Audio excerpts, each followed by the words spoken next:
Good afternoon. National Assembly of Wales is now in session, and first item this afternoon are questions to the First Minister. Question 1 is Jenny Rathbone. Diolch, Llawyd. What is the Welsh Government doing to support the Keep Sunday Special campaign? Well, Sunday trading is not a devolved matter, and we are currently awaiting further details on the UK Government's proposals. But it's hugely important, of course, that the interests of those who work on a Sunday are protected and that the privileges that they enjoy now continue in the future. It's obviously very disappointing to those who've been campaigning to keep Sunday Special, and particularly in relation to the 130,000 or so shop workers in Wales, who had thought that the UK Government had pledged not to tackle to tamper with the Sunday trading laws, but they're now doing it through the back door, through the Enterprise Bill. What can the Welsh Government do to protect the family life of shop workers in Wales? Well, we take the view this is an issue that should be devolved. We have argued for this to be devolved. We look forward to the response from the UK Government with regard to that. I can say that should these powers be devolved, we will consult with USDO, with local authorities, with businesses, with shop workers and the public, and we would listen to what they say and act accordingly. William Graham. Thank you, Presiding Officer. Noting what you said, First Minister, you'll acknowledge the majority of local authorities in the United Kingdom would rather like to have these powers so they could interpret them in the best way locally. Would you support such a move? I believe that these powers should be devolved to the people of Wales. It's a matter then for this institution to decide where those powers should go, in the same way as is true of Scotland and Northern Ireland. I fail to see why Wales should be treated differently. Question 2, Andrew R. Davies. Thank you, Presiding Officer. Will the First Minister make a statement on Welsh Government action to address NHS waiting times in South Wales Central? Well, we've set up the Planned Care programme, led by clinicians, to help develop sustainable services in NHS Wales. To assist this, we've invested an additional £45 million in 2015 to 16 to assist local health boards to deliver the improvements in waiting times set out in their integrated medium-term plans. Thank you, First Minister, for that answer. We know under your First Minister's tenure, waiting times have doubled here in Wales.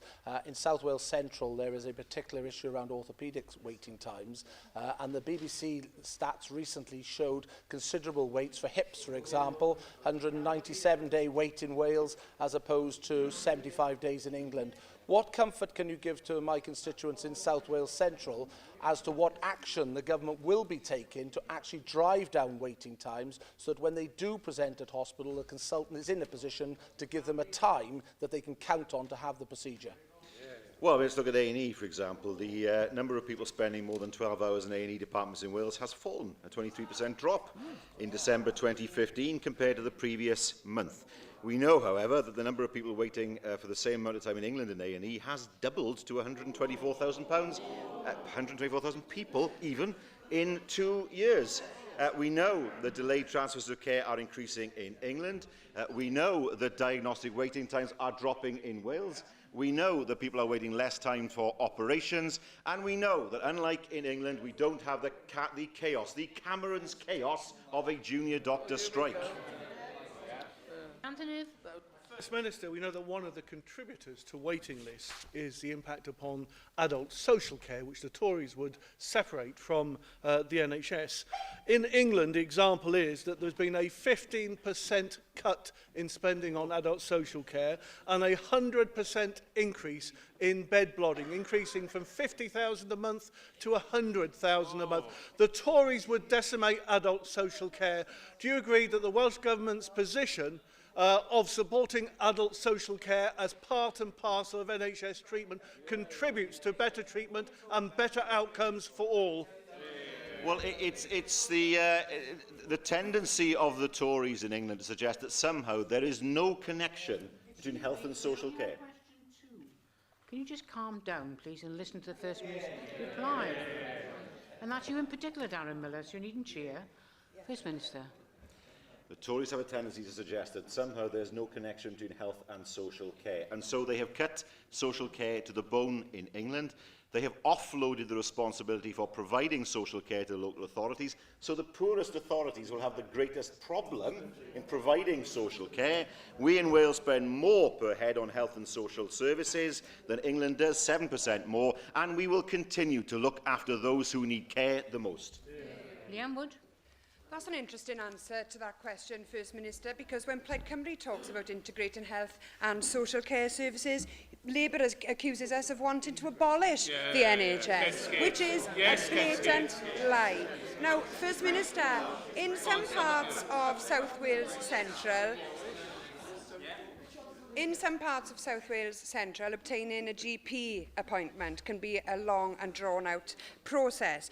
The issue is particularly acute in the northernmost parts of the Rhondda, where the Royal College of General Practitioners tell us that half of all GPs are nearing retirement. For members who are not aware, the Rhondda is in South Wales Central. Now, access to a GP has not been helped by the removal of the out-of-hours service in the Rhondda and Cynon. Now, when primary care is weak, there is an inevitable knock-on effect on hospitals by increasing the demand on waiting times and services.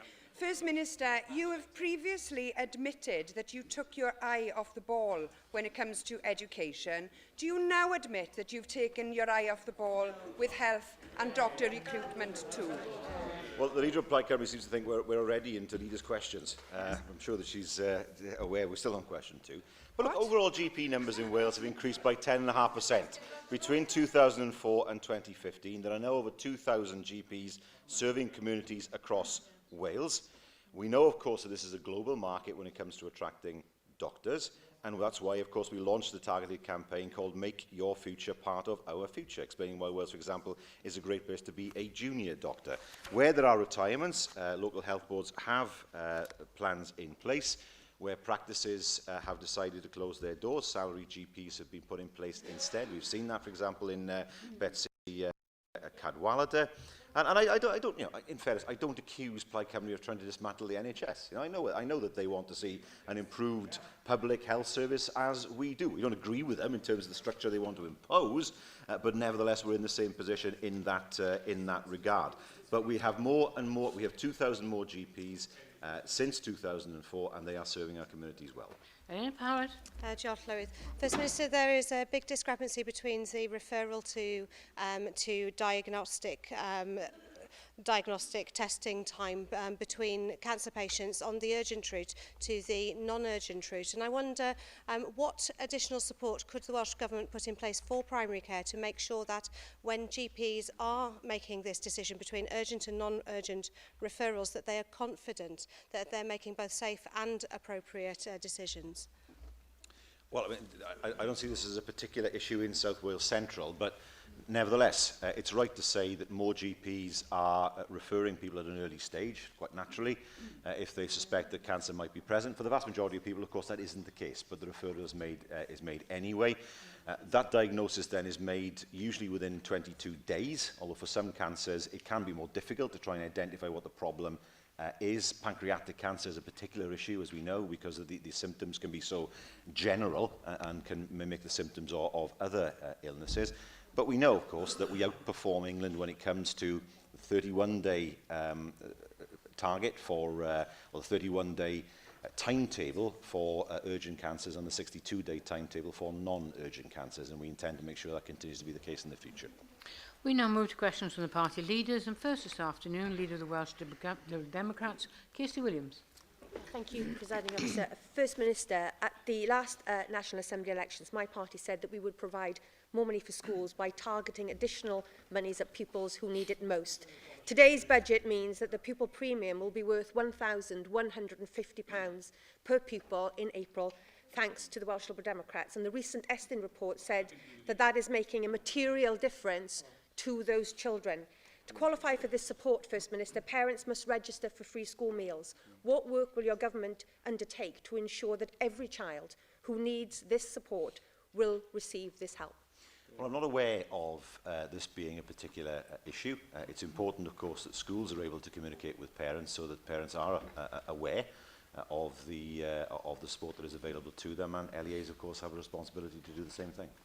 First Minister, it is an issue. Some families believe that there is a stigma in making an application for free school meals, and they should be assured that it is not only in their interest, but in their pupils' school's interest to make that application. It will make a material difference to their children's school's budget.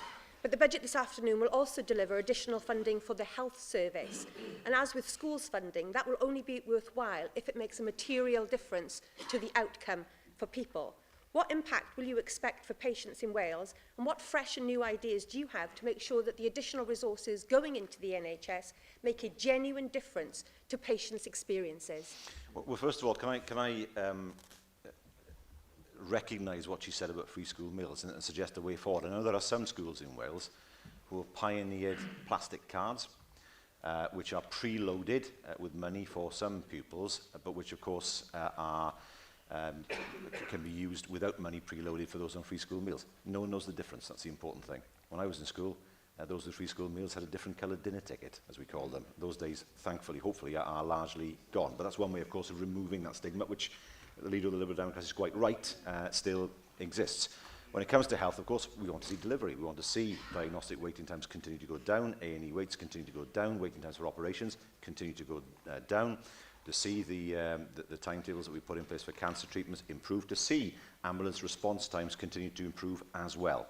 It is important, of course, that as more money goes in, that so people can see the outputs being delivered at the end. What other part of the NHS that we know really does frustrate people and a problem that you promised action on in this government is accessing their GP when they want it. For many people, a 3-week wait for a GP appointment is not uncommon. Will you look at Welsh Liberal Democrat plans to invest in a properly funded access to GP scheme that would incentivise GPs to broaden the primary healthcare team so that they only see people that they need to see? And would you accept that spending money on expensive locum cover to provide support when a GP retires is not an efficient use of NHS money?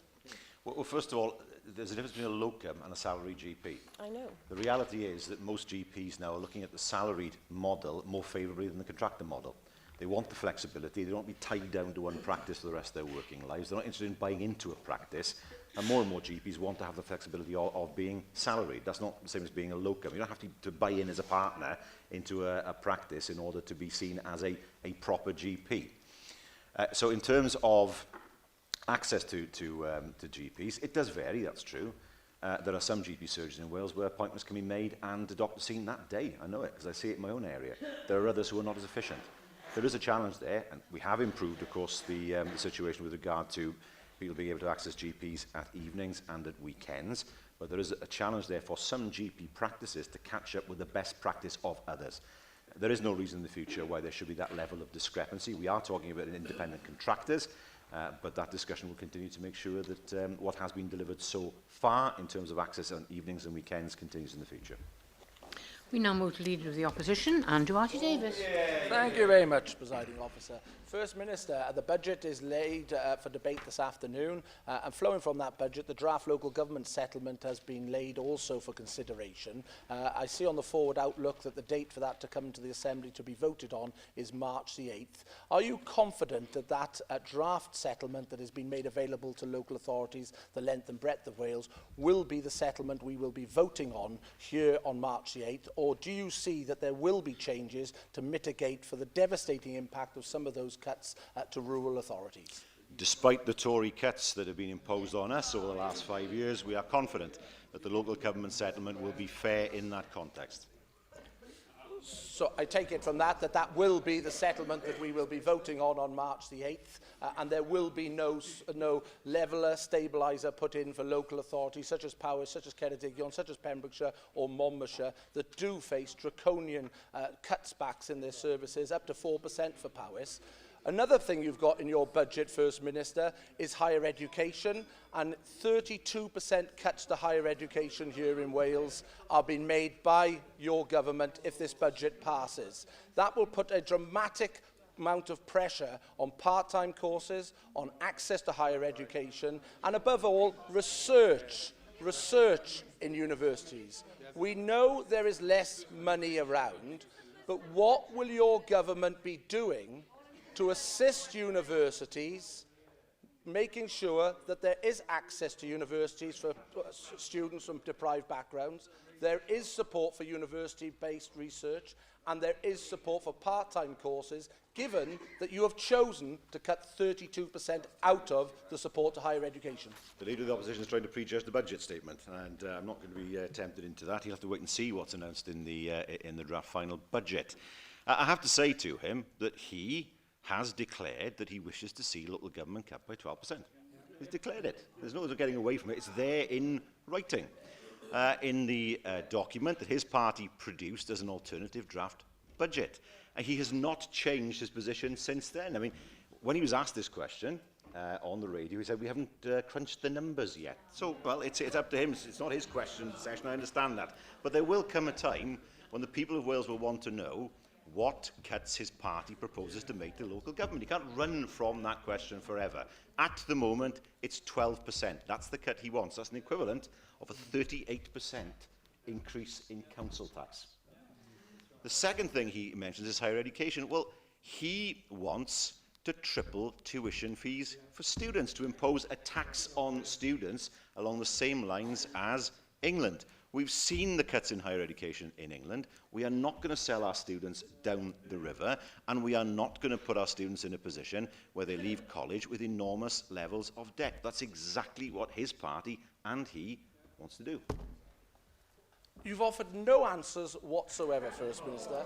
You refer back to a budget that was offered before the electorate in 2011. I accept. You won that election. You formed the government.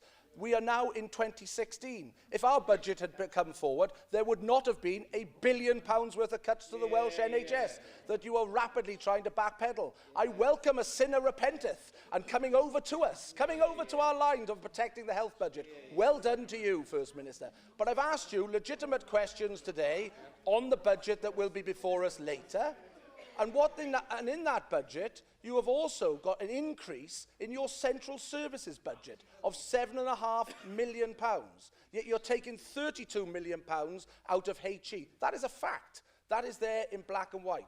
So why do you need £7.5 million in the central services budget as an increase for you being a government, yet you're prepared to take 32% out of HE, and you're not prepared to invest in local service delivery by rural authorities? As I said to him, the budget statement will come later, and there'll be an opportunity to ask questions at the appropriate time. It wouldn't be right for the statement to be prejudged. But I have to say to him, he keeps on saying that the figures I refer to are old. Fine. Where are the up-to-date figures? There aren't any. There aren't any. And so again, I remind people, 12% cut in local government, 12% cut in education, 30% cut in economy and transport, huge cuts in housing, huge cuts in central services. He talks about £1 billion cut from the health service. It's not true, because we know, of course, we spend more on health than England does per head. So we know that's clearly untrue. And he never says, if he had spent another £1 billion, where it would come from. Because in the cloud cuckoo land that exists over that part of the chamber, money grows on trees. Now, there's no question of making difficult decisions. There's no question of having to make cuts in order to pay for priorities. Money grows on trees. £1 billion can be found at the drop of a hat. The reality is the people of Wales need to have a prudent and realistic government, and not one, as the opposition would be, that is away with the fairies. We now move to the Leader of Plaid Cymru, Liam Wood. Diolch, Llywydd. A fortnight ago, First Minister, I asked you to reverse your plans to make savage cuts to the funding of our universities. You declined, and you essentially told universities to put up with those cuts. Now, you further rejected claims that there would be job losses as a result of those cuts to the university sector. Can you confirm now this afternoon that there won't be a last-minute U-turn on university funding when your budget is presented later on? That will become clear when the budget is presented. Well, that's an interesting answer, First Minister, and I'm not quite sure whether or not this means that you continue to be in denial about the impact of your proposal. So perhaps some evidence from Cardiff University might be helpful to you. They said, and I quote, in 2015-16, HEFCO has prioritised direct funding to universities to help sustain undergraduate medicine and dentistry. 2015-16 already saw a 50% reduction in HEFCO funding for this provision. Further erosion or loss of this funding will put at risk the education of doctors and dentists within Wales for Wales. These subjects cost more than £15,000 per student per year and clearly cannot be delivered from the residual fee of £6,230 alone. At a time when the health budget is being increased, reducing investment in the next generation of doctors and dentists would be contradictory. Cardiff University, therefore, believes that there will be far-reaching consequences to your cuts to the higher education sector. Do you accept that? No, and Cardiff University is not the only university in Wales. It also has £300 million of the reserves. Now, I don't think it's unreasonable when a sector has £1.3 billion in reserves in total that they have to manage what will be small decreases in their budgets. Cardiff alone has £300 million. So, yes, it is challenging. It was challenging for further education last year. Yes. It's been challenging across government. But it's not asking too much for higher education, after with their income having expanded significantly since 2012, to be able to manage what is, in the context of things, quite a small budget cut. First Minister, Cardiff University is not the only university in Wales, and not all universities have the same levels of reserves as Cardiff University might have.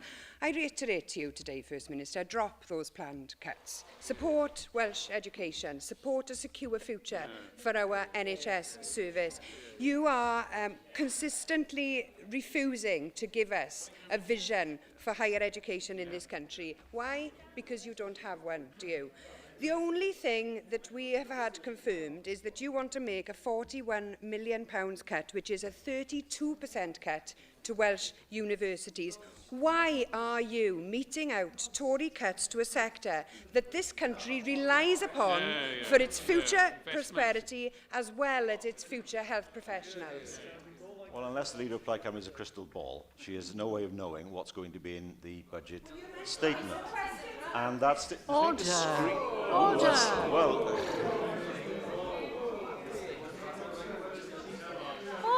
Order!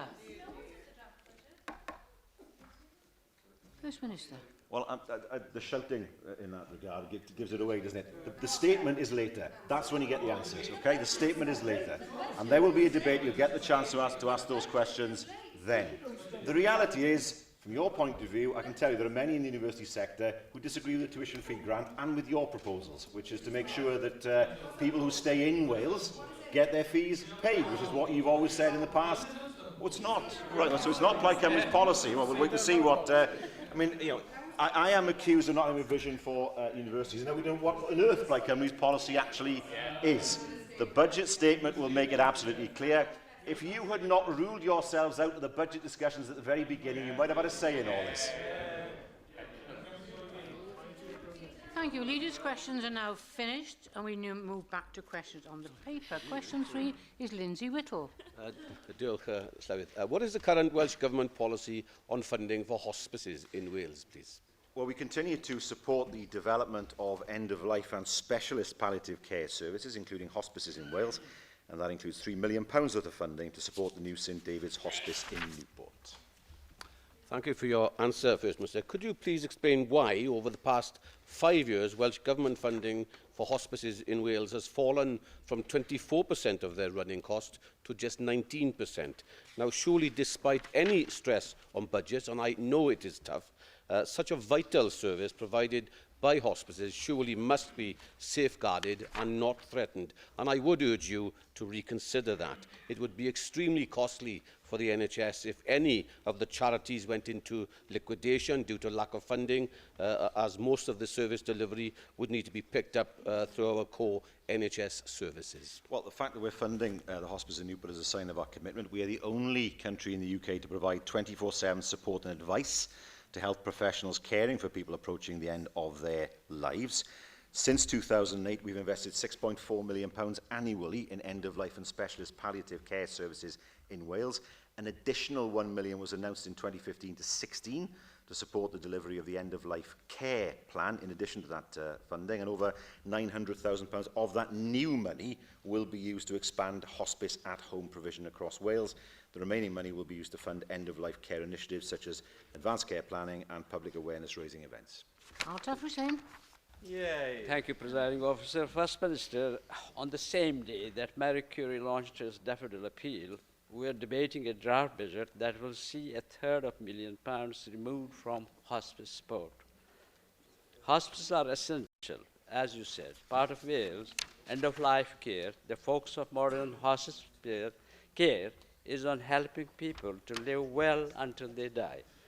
We need to ensure that, regardless of where you live in Wales, you'll be able to access hospices care.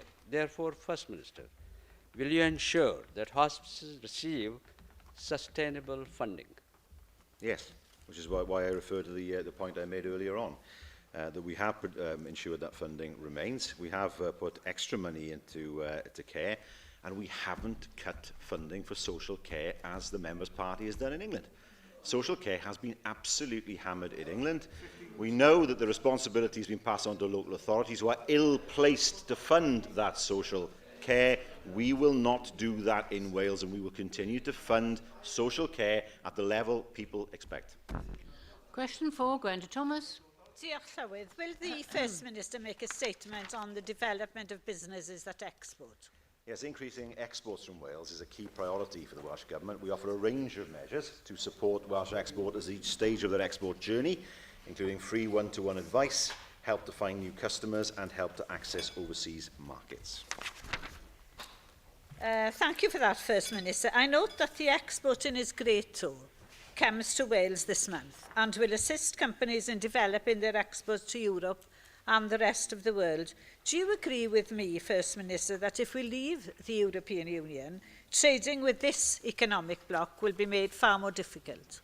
There's no question about it. I mean, we've all seen the difficulties that the Prime Minister has had in negotiating a new settlement thus far. And I support his position that he wants us to stay in the EU. I mean, no one else in his party seems to. They've not been very vocal about it, but I support his position. The reality is that if we don't get access to the European market that is tariff-free and open, Welsh business will suffer. The idea that if the UK left the EU would fall over itself to put forward a favourable deal for the UK is madness, frankly. It just isn't going to happen. Why on earth would the European Union want to do that for a UK that had just left the European Union? So, from my point of view, certainty is important for business. The Prime Minister made the point the Scottish referendum created uncertainty in Scotland. It did. The same thing is happening with this referendum. The fact that there is going to be a referendum is creating uncertainty in the UK. It needs to be resolved, although June is not clearly my preferred date, nor others in the Chamber either. But the reality is, if you have access to a market of 500 million, if you can sell to those people, anything you do to interfere with that access is bound to be bad for manufacturers, for tourism and for farmers. I had occasion to have a chat with you last week, Andrew Archie Davis. Please don't keep muttering. If you want to speak, well, I will call you. Mark Isherwood. Thank you. Well, the latest Welsh Government published figures for exports to the third quarter of 2015 show that in the year to the third quarter of 2015, 6 of the 12 UK nations and regions saw an increase in exports, but Wales had the second largest fall at 8.6%, rising to 16.8% with trade and exports to other EU countries. How, therefore, do you respond to the statement in the CBI Business Manifesto for the 2016 Assembly election that the Welsh Government should develop enhanced export support for medium-sized businesses? Well, the reduction is down to petroleum, which is a significant amount of exports for us. Whenever there is a slowdown in the refineries or the loss of a refinery, it does affect our export figures. We've seen that in the past. But the UK is not performing particularly well. I mean, we've already seen George Osborne get his excuses in already, saying, well, if things go badly, it's all the fault of China and all the fault of the world economy. Well, the reality is this, that we export nearly half of what we manufacture and produce to the European Union. To lose access to that market is a disaster for business and for our economy. The converse is that the European Union only exports 10% of what it produces to the UK. We are far more reliant on our export market in the EU than the other way around. And it's important that we remember, as we look to the referendum that will take place now this year, that what is at stake here is hundreds and thousands of jobs in Wales. And the decision should be taken based on a dose of economic reality and not on some kind of wild-eyed nationalism. Rhys, you're with? Thank you. I'd like to highlight the relationship between procurement policy and exports. The First Minister will be aware that I have been calling for steps to be taken to increase the percentage of public contracts in Wales awarded to Welsh companies, and a Plaid Cymru government would legislate to move in that direction. Would the First Minister agree that promoting Welsh companies by ensuring that more public contracts are awarded to them is a means of ensuring that those companies can then grow stronger, can develop in their own ability to export, and that the Welsh economy would have a double benefit in that regard?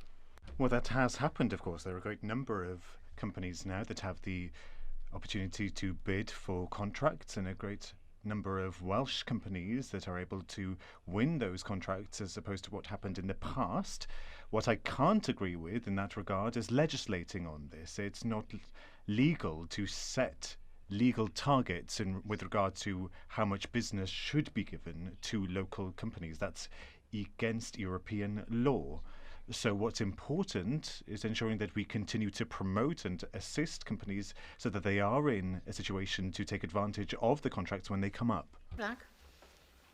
Thank you, Presiding Officer. First Minister, my region faces potential economic devastation with the loss of many hundreds of jobs at Tata Steel. And of course, the membership of the European community is actually absolutely crucial in terms of trying to regenerate that particular area. Can you confirm what work your government is doing with Europe to try to mitigate those losses and to try to develop new export-led industries in the Port Talbot area? We've been in correspondence with the European Commission, putting forward our view very strongly that there need to be stronger tariff barriers against imports from outside. We are in the process of putting together a financial package which of itself will not be enough. It will need to be supported by a bigger financial package from the UK government, and that process is ongoing. Question 5, Mohammed Ashkar. Thank you, Madam Presiding Officer. What support is the Welsh Government giving to help pancreatic cancer patients in Wales, please? Well, as part of the Cancer Delivery Plan, the Cancer Implementation Group is taking forward a number of pieces of work which will improve the recognition of symptoms for cancer, such as pancreatic cancer, and once symptoms are identified, to enable rapid access to testing, diagnosis and treatment. Thank you for the reply, First Minister. Pancreatic cancer has the worst survival rate of the 21 most common cancers in Wales. National Institute of Care and Excellence has said that the cancer drug Abraxane should not be funded by the NHS in England due to the cost. Will the First Minister assure pancreatic cancer sufferers in Wales that this life-extending drug will continue to be available on NHS in Wales? Yes, it was recently agreed, for example, that we will continue with discussions with the manufacturer to explore the options for continued access to Abraxane within NHS Wales, and Abraxane will continue to be available in Wales in the interim. Question 6, Jonathan Saunders. Thank you, Presiding Officer. Will the First Minister make a statement on mental health services in North Wales? Yes, on the 29th of January, the Deputy Minister published the improvement framework for Betsy Cadwallader, and that sets out our expectations for improvement in each of the areas identified under special measures, including mental health. Thank you. Support and access to services for under 18-year-olds experiencing severe mental health problems is seen as almost inaccessible in my own constituency of Aberconwy, with young sufferers having to wait for up to 2 years to access CAMS. Such a delay at such a very vulnerable time in the life of our youngsters is quite unacceptable, First Minister. And although there has been a recent review into CAMS, it has certainly not made an halfpenny worth of difference to my sufferers in Aberconwy or made any change. Indeed, Conwy County Borough Council cannot even access figures of those requiring treatment and intervention by CAMS. Minister, this is a huge failing on the part of your government. And you are letting our most vulnerable youngsters down at a time, when they are really troubled. What are you doing to address this, please? Well, we've provided CAMS with an 18% increase in funding, as the member will know. £7.6 million. The Service Change and Development Programme is being supported by Professor Dame Sue Bailey, and there will be the recruitment of an additional 130 members of staff who will improve services and reduce waiting times over time. Bethan Jenkins. Prif Weinidog, oedd rhywun ti... First Minister, someone from outside my constituency approached me to help them with a case because they knew that I'd done a lot of work on mental health, and this woman had been waiting 4 years and had told her GP that she had considered committing suicide, and it was only when I, as an Assembly member, raised this with the GP locally that anything actually happened in terms of providing assistance to her. Now, that could have been a media story where she could have done what no one in this room would have wanted her to have done. So what sort of work are you doing with GPs? Not to ask them to undertake training, but to require them to take training so that there won't be further tragedies in Wales when people don't actually get the treatment that they need in good time. Well, in relation to the North, the additional funding in the North will be used to ensure that psychological treatment is available more quickly, and also early intervention with regard to ensuring that psychosis is dealt with, and of course to fund an emergency service for children and young people, especially in those emergency departments in the hospitals. So the funding will be there for Betsy Cadwaladr, but that's also available across Wales. And it will ensure that services are available more quickly than perhaps was the case in the past, and there will be more staff available to give that advice and to give that assistance when it's required. Aled Roberts. Thank you, Presiding Officer. First Minister, you've referred to early intervention. Your Education Minister has acknowledged the importance of educational psychologists in ensuring that the training course in Cardiff will remain in place, and we're also moving towards the implementation of new legislation in terms of SEN. Can I ask you, therefore, there are problems in North Wales in terms of inconsistencies between local authorities on the fact that a quota is provided to schools in terms of the amount of hours that educational psychologists can work in every school, and I've looked into that, and there's been no review since 2004 into this situation in Wales when responsibility was passed to the local education authorities. Would you be willing to look at this and review it anew so we can consider this as part of the new legislation? I will write to the member with regard to that issue. It's a very important point that there should be consistency, especially in the education system, and I will ensure that I do write to the member to set out the government's stance. Seven Wyn Price. Thank you, Llywyd. Will the First Minister make a statement on the progress the NHS has made towards the Welsh Government's stroke delivery plan? Well, the stroke annual report published last month demonstrates the progress made in delivering the plan. It does include increased awareness raising, appropriate interventions, improved hospital care, and improved discharge and rehab services. And these actions have helped to improve survival rates following a stroke and to reduce longer-term disabilities. Well, thank you for that answer, First Minister. The recent publications of the Third All Wales Annual Report Stroke shows that 1,000 fewer people are dying from stroke every year than 10 years ago. What does this tell us about the continued dedication of NHS staff and the role they play in delivering this service? It tells us a huge amount, and I thank the member for the question. We have an excellent track record of participating in the National Stroke Audits run by the Royal College of Physicians. We have a system of intelligent targets so that data is readily accessible to clinicians who can then make improvements to stroke services at a local level. Our paramedics, of course, are highly skilled in the rapid identification of stroke patients, and of course our nursing staff have been working very hard to make sure that those who present at hospital who've had strokes are offered treatment as rapidly as possible, because we know that that has a huge impact on their ability not just to survive but to avoid long-term disability. Darren Miller.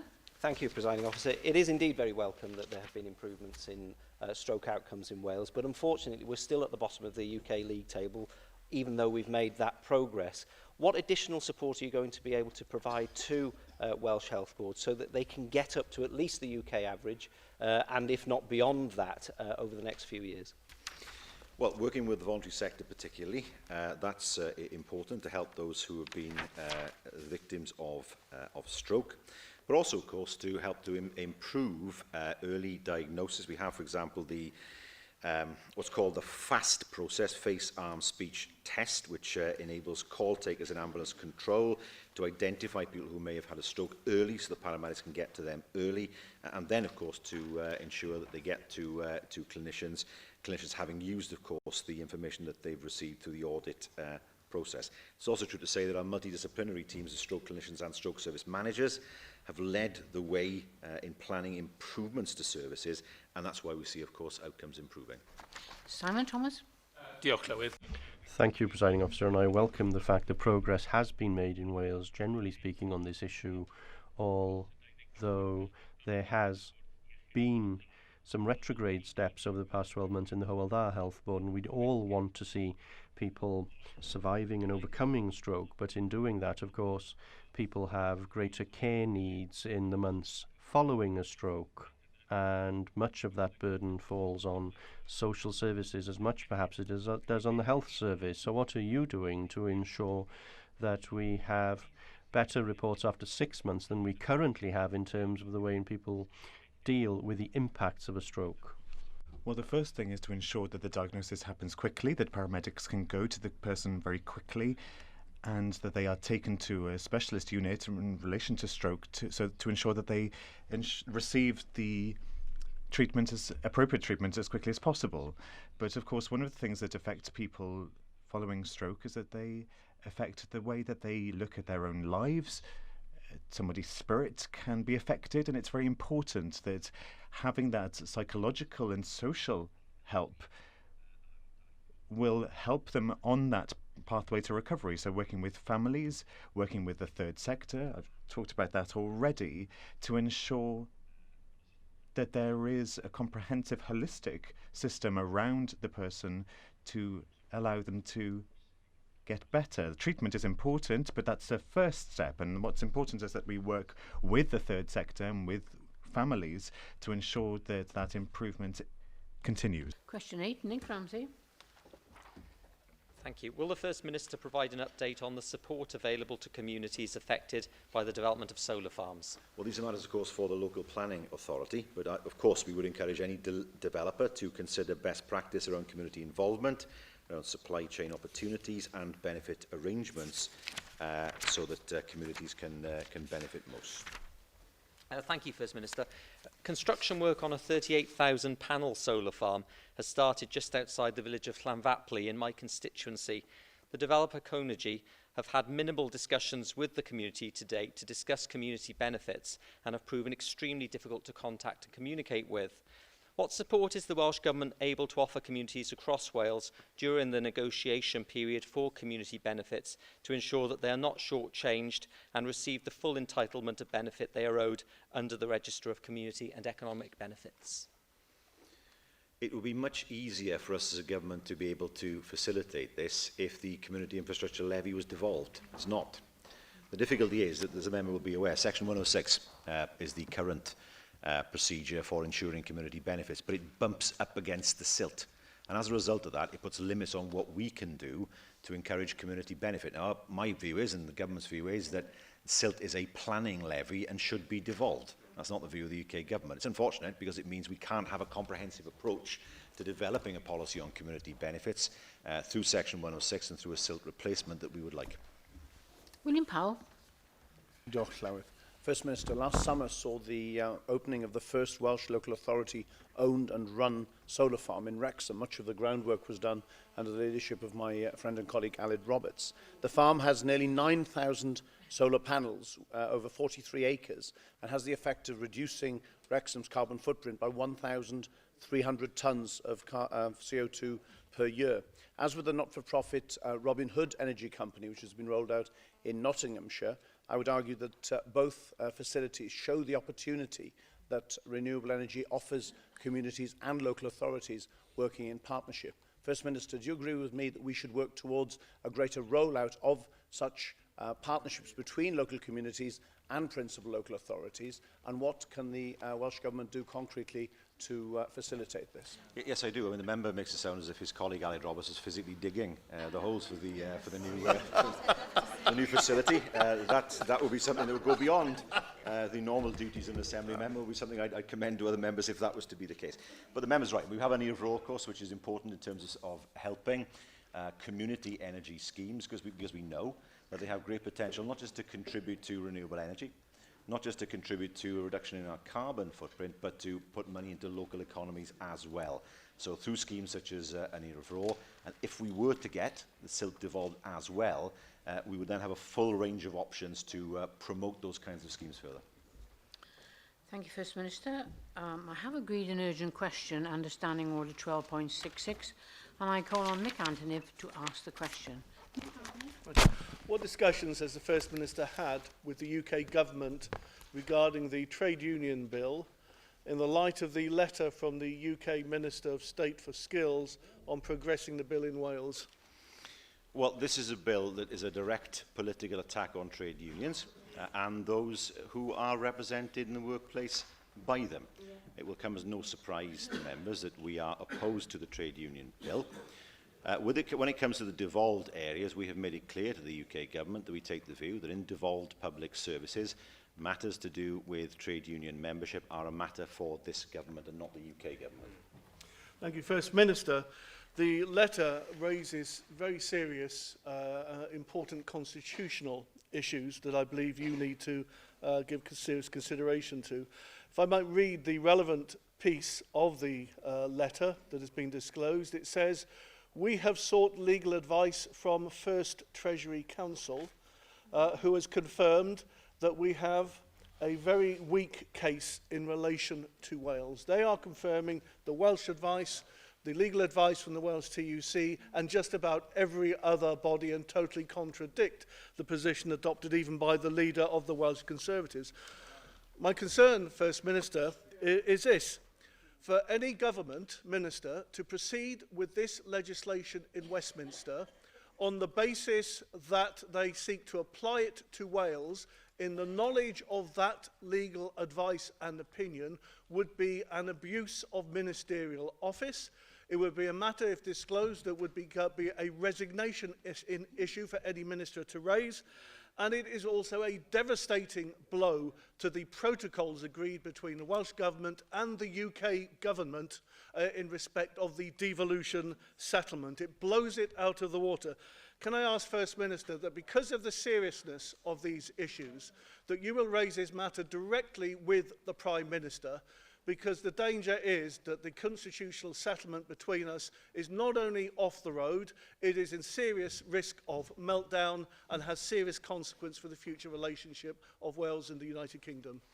Well, I'd agree with much of what the member has said. What is absolutely clear, and it's worth quoting this again, that when it comes to the trade union bill, the UK Government sought advice from First Treasury Counsel, who has, and I quote, confirmed that we, the UK Government, have a strong case that these provisions are reserved in relation to Scotland, but a very weak case in relation to Wales. That undermines the position they've taken constantly. I had a letter on the 2nd of October from the Prime Minister. It does predate this leaked letter, but that letter says, in regard to devolved responsibilities, as the Minister of State for Skills set out in his correspondence to you the 15th of July, The bill relates to employment rights, duties and industrial relations, all of which are clearly reserved matters. There are two questions here. Had the Prime Minister seen this advice before he sent this letter, in which case the letter is misleading? Or had he not seen the advice, in which case why was he reckless enough to put forward a position that is clearly shaky? I think the people of Wales deserve answers in that regard. But ultimately, of course, we should remember that this is a piece of legislation that directly affects the position of working people in Wales. It is a direct political attack on the trades unions, and it's quite clear once again that what we see in Whitehall is Cameron's chaos. Andrew Davis. Thank you, Presiding Officer. Obviously, the new strapline from the Labour front bench is Cameron's chaos, because we've heard that in First Minister's question.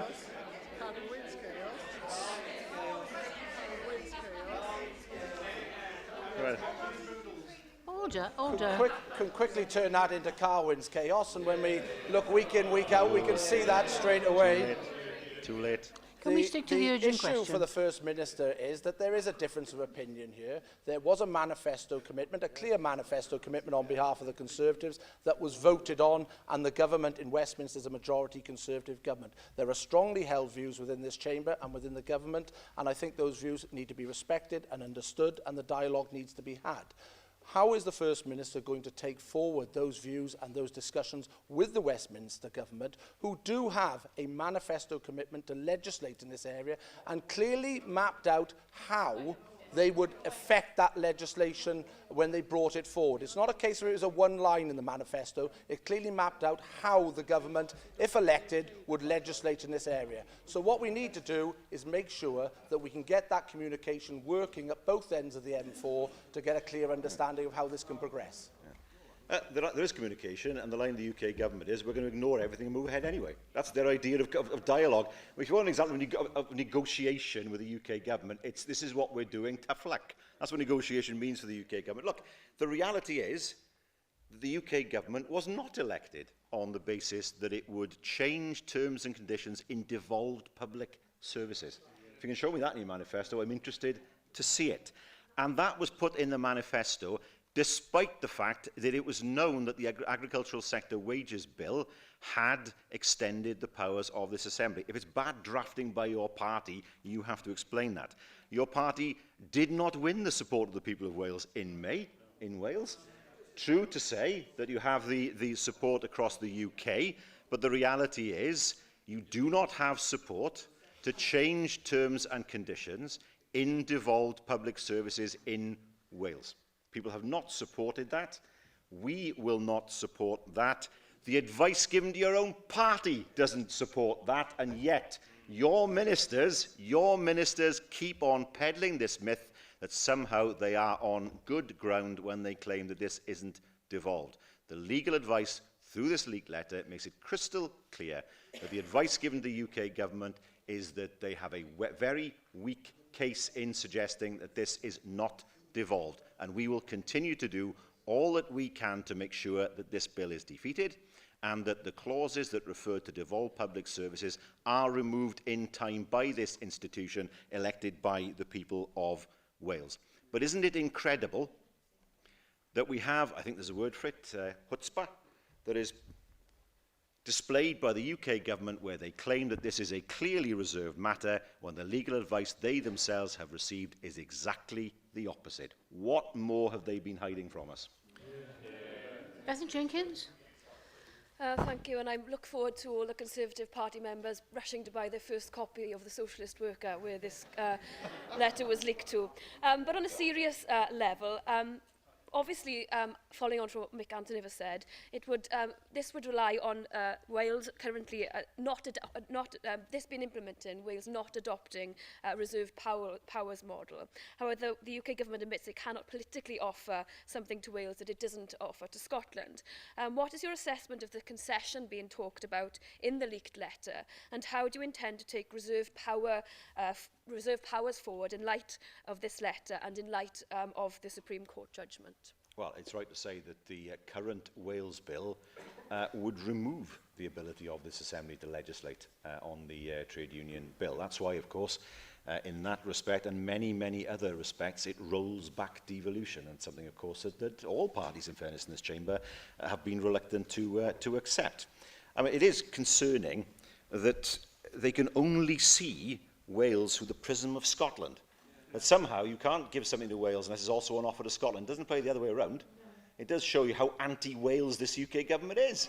That it can't actually do something for Wales without looking through the prism of Scotland. And this letter lays bare what their position is with regard to Wales. The devolution settlement,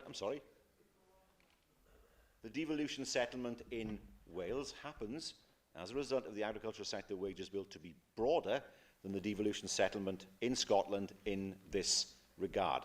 And that is one of the reasons why we have the Wales bill as it is, because they are desperate to roll back the powers of this assembly elected by the people of Wales. If it was only the case, just for once, that the Conservatives in this chamber took the side of Wales rather than their colleagues, then that would be a step forward. Peter Black.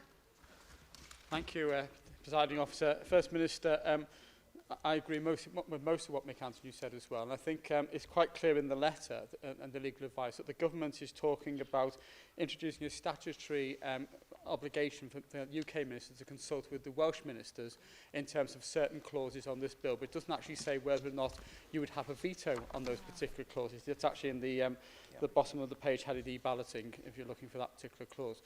First Minister, can I ask whether it is your intention now, in the light of this legal advice, to go back to the UK government and say to them that if they are proceeding with this bill as it is currently drafted, and I personally don't think it would get through the House of Lords as it currently is, that if they are proceeding with this, that a statutory obligation to consult is not sufficient, that there should be a statutory right for the Welsh Assembly and the Welsh Government to veto particular clauses in respect of Wales? Yeah. Well, I mean, look, our position as a government is we don't want to see the trade union bill at all.